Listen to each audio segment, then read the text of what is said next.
আমি উপজেলা প্রাণী সম্পদ দপ্তর ও ভেটেরিনারি হাসপাতাল মেহেরপুর সদর থেকে এসেছি।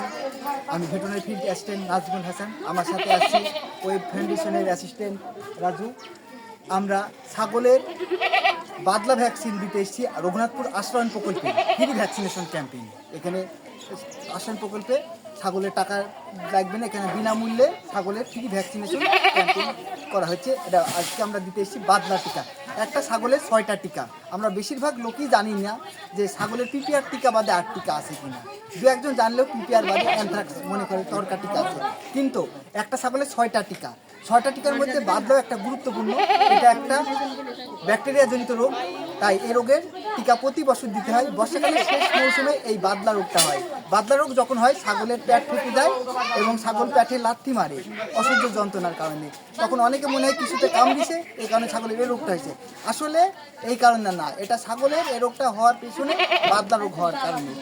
তাই এই বাদলা টিকা দিলে এই রোগের হাত থেকে বাঁচা যাবে। তাই আমি যত খামারি আছে তাদেরকে আমার পরামর্শ যে ছাগলের যে 6টা টিকা আছে আপনারা নিয়ম মাফিক এই 6টা টিকা দিবেন, তাহলে ছাগলের রোগবালাই 95% কমে যাবে এবং আপনারা সেক্ষেত্রে লাভবান হতে পারবেন।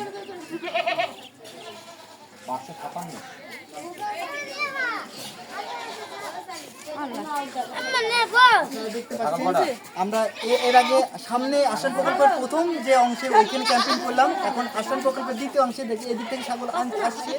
এই দেখেন এই সাইডে ছাগল।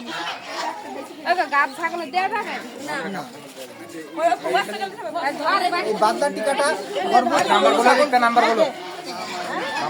বাদলা টিকাটা কোনো গর্ভবতী কোনো ছাগলকে দেওয়া যাবে না। তবে গর্ভবতী ছাড়া 3 মাসের উপরে ছাগলকে এই টিকাটা দেওয়া যাবে।